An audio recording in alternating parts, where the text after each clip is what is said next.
Welcome to Simplify Your Retirement with certified financial planner Stephen Stricklin from Wise Wealth LLC. In this podcast, we help individuals and couples plan for a peaceful and enjoyable retirement. Join us on this journey where we explore the importance of simplifying the retirement planning process, as Stephen, with his years of experience and expertise in retirement income planning, along with guest experts, will help you achieve first wisdom, then wealth. And don't forget to check out the Simplify Your Retirement online course and other great resources at simplifyyourretirement.com. Now, on to the show. Hello, and welcome to Simplify Your Retirement with Stephen Stricklin from Wise Wealth. Hello, Stephen. Hey, Paul. Great to be back. Hey, we're excited for today. I know that we had a great first episode of Season 1. If you're just tuning in for the first time, make sure you go back and listen to the last episode, because today we are continuing the conversation with a very special guest. Absolutely. I know you mentioned Season 1, but Episode 1. That's all right. Where time flies. So Episode 1 of Season 4 was great. We had a great guest on, and we're just going to jump right into it, Paul. We're going to continue the conversation because there is a lot to cover, and we could have Larry on for all 12 episodes. And I don't know, you know what I mean? I know people like Economist, but I'm not sure if they like him that much. But we'll have Larry on at least for the first 2 episodes here of Season 4. For those of you who missed the first episode of the season, we had Larry Kotlikoff on. He is an economist. He's got all kinds of credentials. The Economist magazine ranked Kotlikoff one of the world's 25 most influential economists. His website is kotlikoff.net, and you can get a lot of information from that website. It's kotlikoff.net. And he's written many books. His most recent book here is called Money Magic, and that came out just here in January of 2022. And we're excited to continue our conversation, Larry. Well, great to be back with you guys. And listen, if you want to have me for all 12, I promise to bring the I'm going to bring the dragons in the last 3 episodes. Okay. Yes, exactly. And one of the reasons why I like Larry, obviously, because he's an economist, and we don't talk to economists, all the time. And obviously, his credentials, his background, his straightforward approach. We talked a little bit about this in the podcast last time. Non-traditional, let's say, approach. I mean, he's not afraid to call out the government. He's not afraid to call out even financial planners, Paul. Sometimes, and just the way people do things, just almost by habit or almost by, tradition. And it's like, well, let's make sure we really think about these things. I mean, he talks about rethinking your career and whether or not you should get married, or whether or not you should get divorced, whether or not you should keep your house and retire. So there's a lot of things in this book that I found very interesting, Money Magic. But one of the things I think our audience needs to know is that Larry and I, Larry lives in Rhode Island.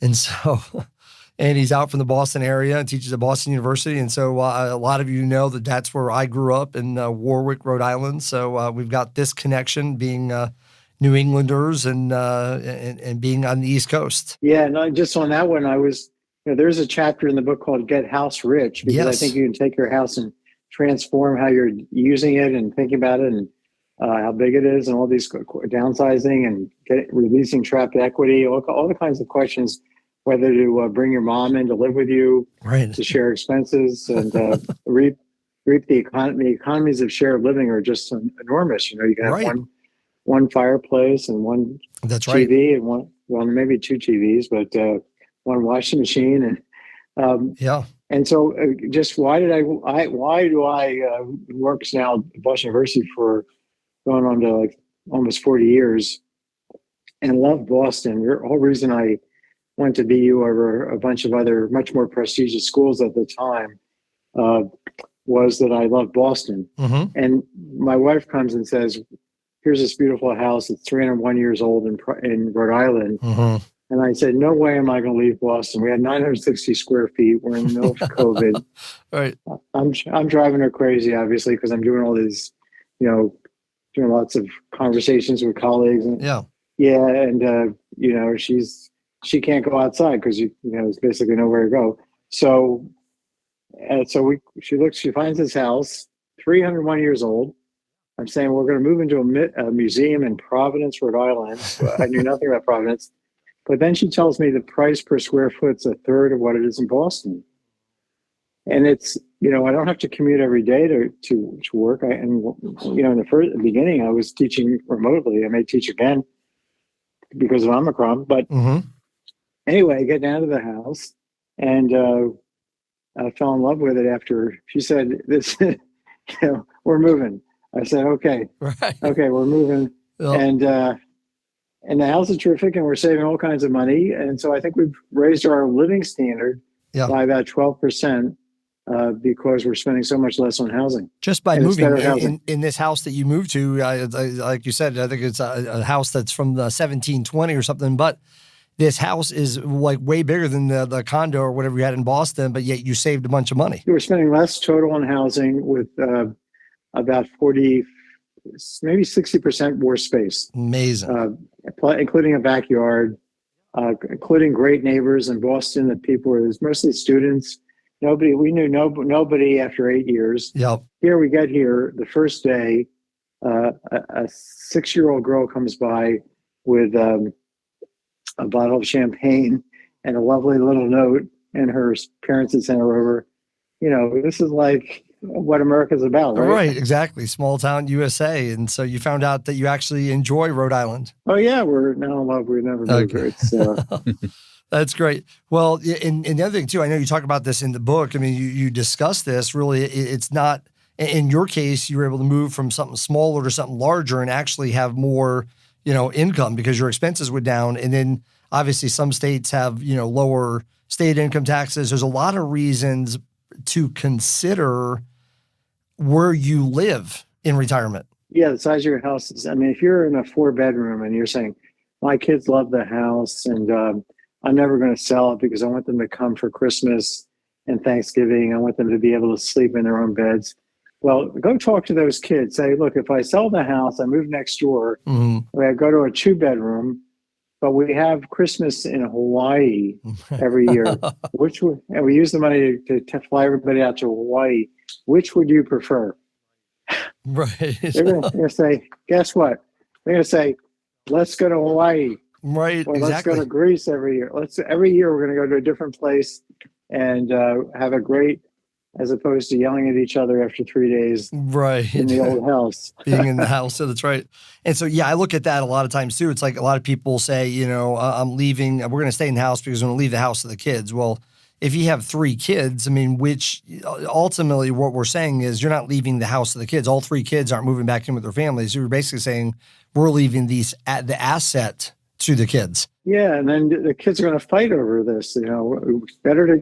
Better to give the money. That's another thing I push. I think I push this in the book, which is think about if you're leaving money to your kids and you're in a high tax bracket and they're in a low tax bracket, give it to them now because they're in a low tax bracket. You're going to save taxes over. I'm not sure I even put this in the book. No, it's like 300 pages, but I could write another book tomorrow and say a bunch of stuff.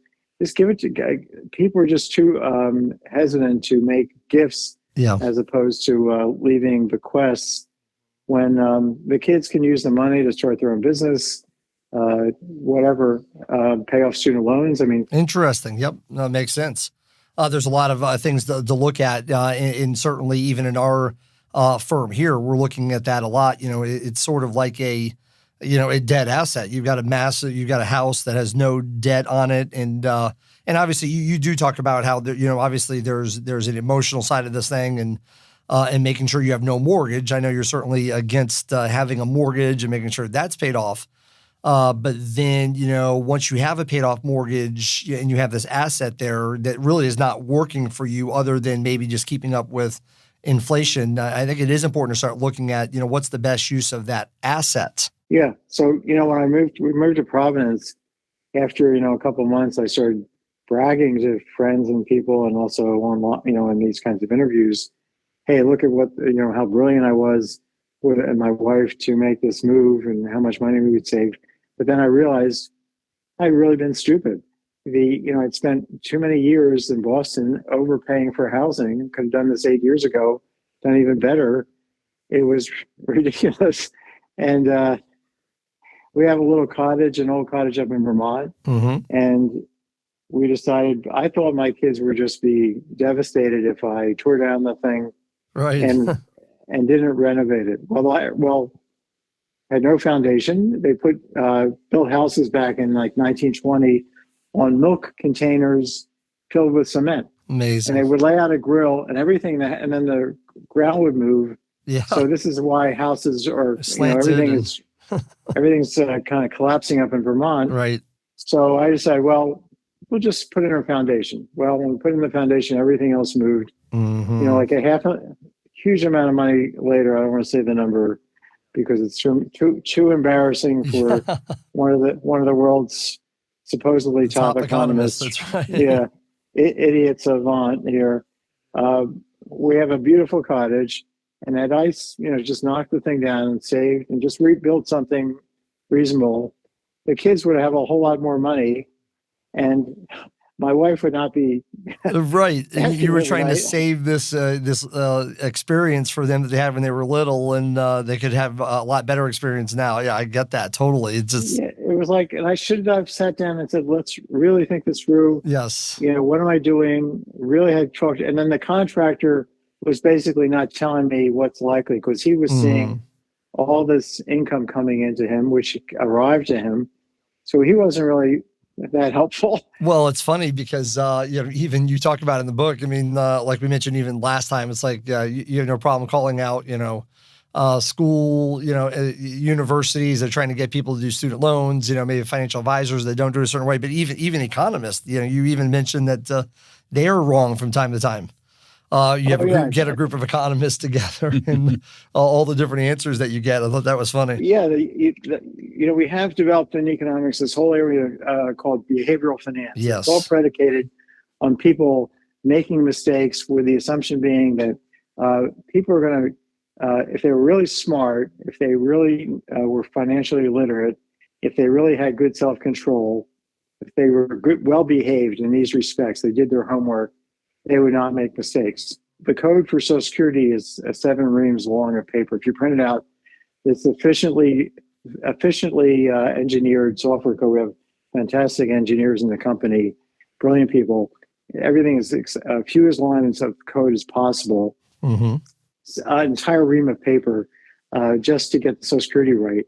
No way. I made $50K for one of the top Harvard economists on the airplane in 2 minutes just because he had no idea about the rules. So the problem is not these behavioral issues. So what we really need to do is just tell people what the answer is. And that's why I wrote the book. That's why I developed the software. I thought everybody's going to run the software, which is very simple to run. It works like TurboTax. You get the answer. It's very easy. But not a lot of people want to run software. So I said, let me just They're used to run their the own thing for them and just put the answers in the book for different cases. Yeah, absolutely. So Money Magic is the book. And in the book, in the intro here, I know you do talk about, living standard. And one of the things about it is to limit your risk. And there's 5 risks here that I want to ask you about, maybe each one of them. And you can just say something about it. And then maybe something about how a person can, overcome or mitigate that risk. And I think this is extremely important because you're talking about your the software that you created that would help financial advisors answer a lot of these behavioral issues that people have. We look at retirement planning here and say, most financial advisors go directly into portfolio selection and, risk tolerance profile questionnaires and so forth. And we say, well, first of all, we have to take a step back. And I think that's what you did in this book and say, well, first, before we can even do any planning going forward, we got to understand the risks that we're up against. And we always start our class, simplifyyourretirement.com. We start our online course, we start our live course with covering all the risks that people face going into retirement. Because to me, you don't have a plan, a retirement income plan, unless it's written down, but it has to address each of the risks. A plan is not just a portfolio. A plan is not just an asset allocation model. A plan is a written document that addresses how are we going to handle each of these risks. And you mentioned in the book earnings risk, mortality risk, longevity risk, inflation risk, and investment risk. So when it comes to earning risk, the risk that your career or job expectations won't pan out? What do you mean by earnings risk, and what can somebody do about it? Well, I think I talked last time about my wife working for Wayfair in property management and being forced to drive all over, all over the country at 59 because they had arranged this to figure out a way without explicitly firing older people to fire older people, because the stamina to do that, to fly overnight in coach to Utah and then drive 3 hours and then do the, drive back the next day and fly home. That's not something somebody who's 59 is going to do. That's when at the time she started working with them.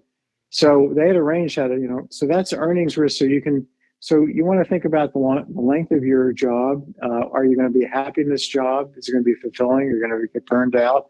And what's the career, the growth path? But is it really some kind of a sham where they're going to promise you, dangle this carrot, but actually they may, after 10 years, they may shut down. Maybe they're just not going to make it.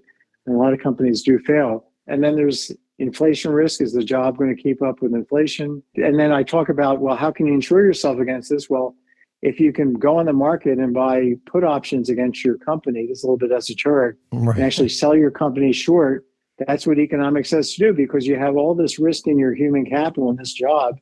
You want to protect yourself. If they go under, you don't want to go under. That's right. Another idea, which is actually more feasible, is just to buy the stock of competitors.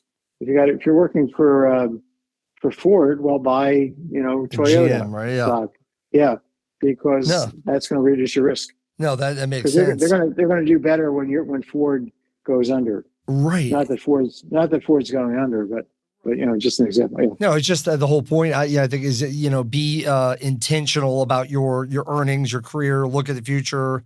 And again, we always know there's an emotional side of this whole thing, but also just from a earning standpoint, looking at like you said, the future and the career path and the ability to continue to grow in that job and your income to keep up with inflation and so forth. And also just to see real quick. I also talk about the advantage of being self-employed. You can't be harassed. You can't be fired. You can set, you'll determine your own bonus. All these things you can, adjust by firing people rather than having yourself fired. Right. So there are lots of risk mitigating aspects of being self-employed that just occurred to me as I was writing about this. Right. No, exactly. And that's it's a great way to start the book. It's chapter 1 of the book, My Daughter the Plumber. You talk about that and the different ways to think through your career and earnings. And I thought that was a good way to start. And then, even while you're talking, I always think about, the risk somebody has, in the job that they have. And this is interesting, concepts that you're throwing out there to mitigate against that risk. But, another one we always look at a lot of times is, when someone works for a great company, but then you look in their, 401k and they own, 25% of their 401ks in that company stock, or you look at their overall assets and they have a massive portion of their overall assets in their company stock through some sort of employee stock purchase plan. And so it's the same idea. You got to be careful. That's what you're banking on, that job being there for you from a career standpoint. You may not want to also bank on it from, an investment standpoint and just, being diversified. Yeah, absolutely. I agree 100%. And the bigger point is, you can't just look at your portfolio as consisting just of your financial assets. Your job, your human capital is part of that. If you have an absolutely secure job, you're working for the civil service, that's like a bond. So you're really but it's an inflation index bond because its income is going to keep up with inflation. Right. For sure. Absolutely. At least so security is a bond. So you have to take this broader perspective of your portfolio. Right, absolutely. But things that don't seem like financial assets actually are. Social Security is and for most people, the first or second largest financial asset. Yeah, what the lifetime income is, what size of a portfolio or size of an asset you would have to produce that income. Absolutely. And then you talk about mortality risk and longevity risk. So I'll put those two together because they kind of work in tandem. What would you say about mortality risk and longevity risk? So most of us are very worried about dying early, right? We love our grandkids, et cetera, blah, blah, blah. We don't want to die early. So I think we don't want to really look carefully at living to our maximum age of life, which is a possibility. or to a very old age, because we don't want to jinx ourselves. So we psychologically let the financial industry, let Wall Street focus our attention on dying at our life expectancy, dying on time.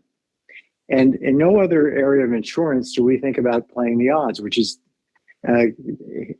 doing something happening that's the average thing that's to happen. So when we buy a car, we buy catastrophic insurance for totaling the car. We buy health insurance for a cancer operation. We buy homeowners insurance for the house burning down. With annuities, which are insurance against living to your maximum age of life, we don't buy them because we're being told by Wall Street that you're going to die at your life expectancy. And even by Social Security, they put out these tables. I keep using these terms referencing your life expectancy. Right.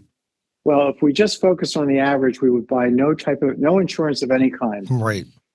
Because on average, you're going to get back less than the payoff. But we're not going to die more than once. Mm-hmm. And if we die like my mom did at 98, we have to. The biggest risk we face in old age, or maybe the second biggest, apart from healthcare costs, is longevity risk, outrunning our money. Right. And I just tell the story of when my mom was 88. I said to my brother and sister, my sister was running major U.S. companies in her career, and my brother's a provost at Cornell. I said, look, let's take the money we have left, that's not coming directly out of her pocket, my mom's money, and buy an annuity. And they say, you're absolutely nuts. Her life expectancy is 4 years. She's going to, this is just, she's going to die before 92, and we're going to waste money. And I said, no, the danger is not losing money. The danger is that she lives to 90, to 100, and we're paying for years. That's right. I mean, just as a financial calculation, we wanted her to live to 90. So she ends up making it to, I insist we buy the thing. She ends up making it to 98, and it saved us a huge amount of money. Yeah. And I think I may have impressed them a little bit. You may finally convince them you know a thing or two here. So, but yeah, so you've got mortality risk, the risk of dying too young. So you look at full, supposedly life expectancy. And mortality risk means you're going to die before that, and so you might want to have life insurance, some other things in place. Longevity risk says and plus, really, honestly, the full life expectancy is literally the average. That means half the people die before then, half the people die after then. So half the people listen to the podcast are going to die after their life expectancy. Well, it's average, not median, but yes, you're basically on target there. So economics says you have to plan to live to your maximum age of life because you might. Yep. You have to look at the catastrophic event. But because the chances of living to your maximum age are very low, what you're going to do, if you're not super risk averse, is spend more when you're younger and plan to spend less when you're older. That's what our software lets you do. That's what I talk about in the book. That's how you adjust to the mortality risk. You don't plan on dying on time because you're not going to do it. Right. The industry and Social Security, until I sat down with the chief actuary of Social Security, they had all kinds of, they had a zillion references to life expectancy on their website. They're not there now because I convinced Steve Goss, who's a good buddy of mine, that this was really bad. He's trained as an actuary. It's not his fault. Yes. I think this is just terribly dangerous. This is the wrong thing to be, and immediately he changed it. He got the point. Yep. No, I think that's great. I mean, to really think through that. And like you said, you can't just go by, the averages. And so you got to, think about what would happen if you died before then, what would happen if you live a very long time and you outlive your assets. And so people can buy an annuity to insure against longevity risk. You can buy life insurance to, mitigate or to insure against mortality risk. So there's ways to handle all of these. And then I want to get into, because I know we're running out of time, these last two. We'll talk about these two together. And I want to get your, comments on two of the other risks that you mentioned, inflation and investment risk. And I think those two kind of go together. What do you think about those? How do you handle those two risks? Let me just tie back inflation risk to longevity risk, because it's right now you can't buy a inflation indexed annuity, an inflation adjusted annuity. The one I bought from my mom was inflation adjusted, sold by the principal company, but they stopped doing it for some reason. She, by the way, was the oldest person to buy an annuity. Yeah, 88, right? Yeah, they never sold an annuity to anybody. That they made an exception to sell it to her. Interest that itself is a statement, right? Because people at this age need annuity insurance. Anyway, so now you can buy an annuity for older people or younger people, but there's no adjustment for inflation. We're just seeing now 7% inflation. It could be 9% in a couple months on an annual basis. How do you protect yourself? Well, one way is if you take out a bigger mortgage, or if you have a mortgage, then if inflation takes off, you're losing on the annuity, but you're gaining on the mortgage because the mortgage is a nominal payment that you make, not receive. Yeah. So you're paying back in watered down dollars. Now, the other question you had was about how to think about investment risk. Yes. Well, there's two things that I stress here. One is that how aggressively you spend can be as important as how aggressively you invest in terms of co-determining your downside risk, which is in the future. So now you're 70 and you're thinking about 90. At 90 or 85, what will my living standard be? And if you've spent up, on an aggressive basis, thinking for sure you're going to get 6.5% real on the market, and the market collapses and doesn't return, in the Great Depression, it fell 86%, doesn't come back for 15 years to its even value in 29. You're up the Absolutely. Creek. So what economics says is look at your. There's a simple way to figure out the spread of your living standard. Look at that picture where you're adjusting every year you're spending in light of your returns, and then see about the downside. Just make some calculations. Or you could always run our software, maxify.com, that does this. Absolutely. And I think that's very important. And it's one of the issues, that we have with just, basing, everyone's financial decisions or income decisions for the rest of your life based on an average annual rate of return, and assuming that same exact rate of return is going to continue for every single year. If you had a fixed rate investment, that would be the case. But if you have a variable investment where sequence of returns, is going to make an impact on those returns, and you've got to plan ahead, and you've got to really, it's not just one of these risks, it's all of them together. And you look at these combined and say, okay, let's handle, longevity risk if we live too long. Let's handle investment risk and make sure your sequence of returns doesn't get to us. One last really quick point is, because I know your time limited, there's also a discussion of what's called upside investing, which is taking all your stock, think about all the stocks, I'll call that the risky asset, all the money you're going to add to your stocks, and treating them as completely lost. Like the money, the $200 you take to the casino, that's the winnings you're prepared to lose, leaving your wallet at the hotel room. And then invest everything else safely. So now you build a living standard floor based on your safe investments. And at some point when you withdraw from the stock market, if there's any money there, then you adjust up, you invested safely, but you can adjust permanently your living standard. So it's all upside risk to your living standard, no downside risk. Right. This is really the way the middle class should be operating. And we've got this in our software too. Yep. Upside investing. Yep. Very interesting. I know you talk about it in the book. The book is Money Magic by Larry Kotlikoff. You can go to his website, kotlikoff.net, KOTLIKOFF.net. And then also Simplify Retirement. Paul, you and I, we've been looking at these things, studying these things for years. Same ideas, but we use a 3-bucket approach. Yes. A liquid bucket, an income bucket, and a growth bucket. Our philosophy is that you should protect the income, grow the rest. You should protect yourself against longevity risk. You should not take a risk with your income stream. You can increase your lifestyle through growth in the stock market. You can beat inflation by the way you invest in the growth bucket and increase healthcare costs and increase taxes. And so while we have come up with a comprehensive approach to a lot of the principles that even Larry's talking about today, through the 3-bucket approach, through Simplify Retirement, I want to remind everybody that we do have a website, simplifyyourretirement.com. You can go there. We have an online course. We actually have a live course coming up that I'm going to teach here in Lee Summit in February. You can sign up for that live course. You can take an online course. You can get the book and listen to the podcast. And so a lot of things we're talking about here, we teach in our classes, in our books. And so I'm going to hand it back to you, Paul. But before I give it back to you to close out this episode, Larry, again, I just want to thank you for joining us today, being a guest. A great pleasure anytime. Thank you. Yeah, and as I've listened over the last couple episodes, there's a couple things that come to mind, but the biggest to me was this concept of your life and your retirement is unique. Mm-hmm. Everyone listening, our life and our retirement are going to be different than everyone else. There are some principles that apply across things, and over all the years that we've done planning, we see a lot of commonalities and similarities, but everyone is different. So if your life and your retirement is unique, so should be your plan and your advice. Right. So the advice that you're getting right now, is it unique to you or is it standardized? That's right. Very important.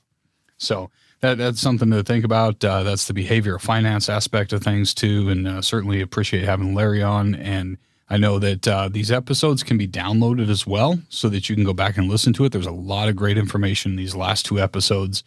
And we're looking forward to episodes moving forward as well. But again, thank you, Larry. And of course, thank you, Stephen, for having Larry on.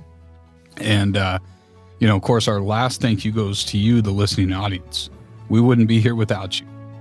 Thank you for tuning into the Simplify Your Retirement podcast with Stephen Stricklin. If you haven't subscribed to the podcast yet, please click the subscribe now button below. This way, when Stephen comes out with a new podcast, it will show up directly on your listening device. This does make it much easier to share these podcasts with your family and friends. Again, thank you so much for listening today. For everyone at Wise Wealth, this is Paul Brock reminding you that financial peace comes from having a plan. And we'll see you next time. Thank you for listening to the Simplify Your Retirement podcast. Click the subscribe button below to be notified when new episodes become available. The information covered and posted represents the views and opinions of the guest and does not necessarily represent the views or opinions of Wise Wealth LLC or Simplify Your Retirement. The content has been made available for informational and educational purposes only. The content is not intended to be a substitute for professional investing advice. Always seek the advice of a financial advisor or other qualified financial professionals with any questions you may have regarding your investment planning.